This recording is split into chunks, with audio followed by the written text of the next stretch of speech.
ಶಾಂತಾಸ್ kitchen ವೀಕ್ಷಕರಿಗೆಲ್ಲ ಆದರದ ಸ್ವಾಗತ. ಇವತ್ತು ಅಮಾವಾಸ್ಯೆ ಶುಕ್ರವಾರ ದೇವಿ ದಿನ.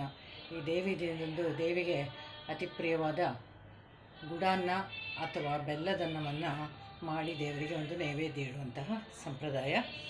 ಅಮ್ಮ ಇದನ್ನು ಬಹಳ ಬೇಗ ಮಾಡಿ ಎಲ್ಲರಿಗೂ ಕೊಡ್ತಾಯಿದ್ರು.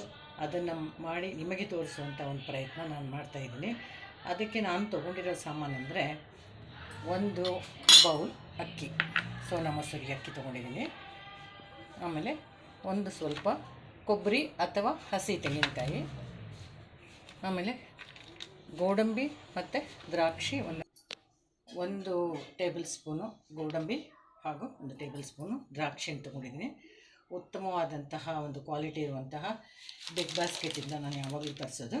ಬಿಗ್ ಬಾಸ್ಕೆಟ್ ಪಾಪ್ಯುಲರ್ ಅಂತ ಅದನ್ನು ತೊಗೊಂಡಿದ್ದೀನಿ. ಕೆಟ್ಟಿಂದ ತರಿಸಿರುವಂತಹ ಪಾಪ್ಯುಲರ್ ಬ್ರ್ಯಾಂಡ್ದು ಗೋಡಂಬಿ ಮತ್ತು ಅದೇ ಬಿಗ್ ಬಾಸ್ಕೆಟಿಂದ ತರಿಸಿರುವಂಥ ಪಾಪ್ಯುಲರ್ ಬ್ರ್ಯಾಂಡ್ದು ದ್ರಾಕ್ಷಿ, ಎರಡೂ ಕೂಡ ಬಹಳ ವರ್ಷಗಳಿಂದ ತರಿಸ್ತಾ ಇದ್ದೀನಿ. ಅದು ತುಂಬ ಉತ್ತಮವಾದಂತಹ ಗುಣಮಟ್ಟ ಹೊಂದಿದೆ. ಅದನ್ನೇ ಇವತ್ತು ನಾನು ಇಲ್ಲಿ ಯೂಸ್ ಮಾಡ್ತಾಯಿದ್ದೀನಿ. ಮತ್ತು ಇದಕ್ಕೆ ಒಂದು ಬೌಲಷ್ಟು ಕೊಬ್ಬರಿ ಅಥವಾ ಹಸಿ ತೆಂಗಿನಕಾಯಿ ತೊಗೊಂಡಿದ್ದೀನಿ. ಆಮೇಲೆ ಒಂದು ಸ್ವಲ್ಪ 3-4 ಯಾಲಕ್ಕಿಯನ್ನು ಪುಡಿ ಮಾಡ್ಕೊಂಡಿದ್ದೀನಿ. ಒಂದು ಸ್ವಲ್ಪ ಕೇಸರಿ, ಅದು ಅಷ್ಟೇ ಬಿಗ್ ಬಾಸ್ಕೆಟಿಂದ ತರಿಸಿದ್ದು, ಅದನ್ನು ಸ್ವಲ್ಪ ನೆನೆಸಿಟ್ಟಿದ್ದೀನಿ. ಒಂದು 5-6 ಲವಂಗ, ಮತ್ತು ಎಷ್ಟು ಅಕ್ಕಿಯನ್ನು ತೆಗೆದುಕೊಂಡಿದ್ದೀನೋ ಅಷ್ಟೇ ಪ್ರಮಾಣದ ಬೆಲ್ಲವನ್ನು ನೀರಿನಲ್ಲಿ ಕರಗಿಸಿದ್ದೀನಿ. ಅಕ್ಕಿ ಎಷ್ಟು ಪ್ರಮಾಣದಲ್ಲಿ ತಗೊಳ್ತೀವೋ ಅಷ್ಟೇ ಪ್ರಮಾಣದಲ್ಲಿ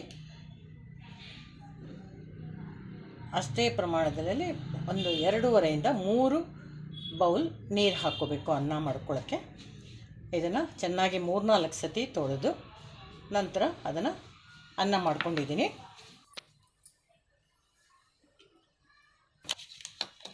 ನಾನು ಗೋಲ್ಡನ್ ಬ್ರೌನ್ ಬರೋವರೆಗೂ ಕೂಡ 3 ಟೇಬಲ್ ಸ್ಪೂನ್ ತುಪ್ಪ ಹಾಕಿ ಅದರಲ್ಲಿ ಹುರ್ಕೊಳ್ತಾ ಇದ್ದೀನಿ. ಮೊದಲು ಗೋಡಂಬಿ ಹುರ್ಕೋಬೇಕು. ಅದು ಹೊಂಬಣ್ಣ ಬಂದ ಮೇಲೆ ದ್ರಾಕ್ಷಿ ಹಾಕಬೇಕು. ಎರಡನ್ನೂ ಒಟ್ಟಿಗೆ ಹಾಕ್ಕೋಬಾರ್ದು, ಯಾಕೆಂದರೆ ದ್ರಾಕ್ಷಿ ಸೀದು ಹೋಗಿಬಿಡುತ್ತೆ. ಈಗ ಗೋಡಂಬಿನ ಹುರಿತಾ ಇದ್ದೀನಿ.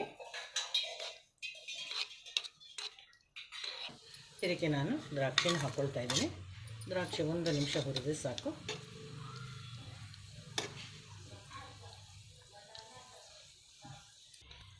ಈಗ ಮಾಡಿರೋ ಅನ್ನಕ್ಕೆ ಮೊದಲು ಕರಗಿರುವಂಥ ಬೆಲ್ಲ ಹಾಕ್ಕೊಳ್ತೇನೆ.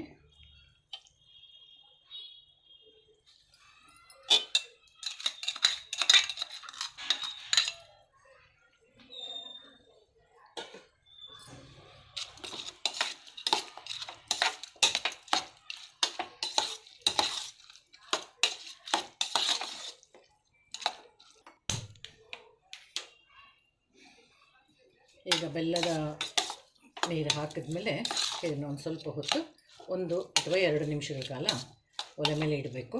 ಆ ಬೆಲ್ಲ ಪೂರ್ತಿ ಈ ಅನ್ನ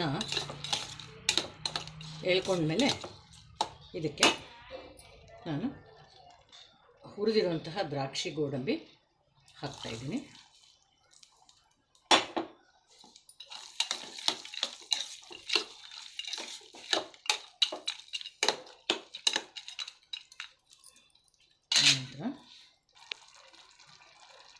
ಈಗ 1 ಕಪ್ಪು ಕೊಬ್ಬರಿ ತುರಿನ ಹಾಕ್ತಾಯಿದ್ದೀನಿ.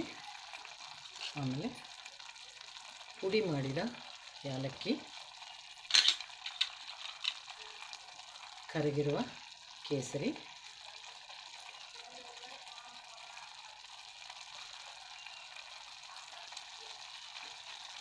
ಚೆನ್ನಾಗಿ ಎಲ್ಲನ ಮಿಕ್ಸ್ ಮಾಡಬೇಕು.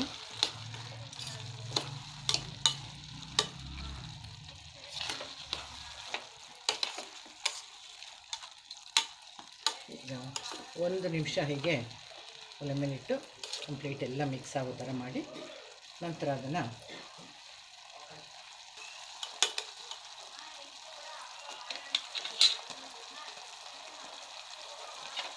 ಈಗ ದೇವರಿಗೆ ನೈವೇದ್ಯ ಮಾಡೋಕ್ಕೆ ಬೆಲ್ಲದ ಅನ್ನ ಅಥವಾ ಗುಡಾನ್ನ ರೆಡಿ ಆಯಿತು. ಈಗ ದೇವಿಗೆ ಇದನ್ನು ನೈವೇದ್ಯ ಮಾಡ್ತೀನಿ. ನೀವು ಕೂಡ ಇದನ್ನು ಮನೇಲಿ ಮಾಡಿ ಹೇಗೆ ಅದರ ರುಚಿ ಹೇಗೆ ಬಂತು ಅಂಥೇಳಿ ಕಮೆಂಟ್ಸ್ ಮಾಡಿ, ಎಲ್ಲರಿಗೂ ಶೇರ್ ಮಾಡಿ, ಚಾನಲ್ನ ಸಬ್ಸ್ಕ್ರೈಬ್ ಮಾಡ್ಕೊಳ್ಳಿ ಮತ್ತು ನಿಮ್ಮ ಒಂದು ಲೈಕ್ಸ್ನ ಕೊಡಿ. ಈಗ ರುಚಿಕರವಾದ ಗುಡಾನ್ನ ರೆಡಿಯಾಗಿದೆ.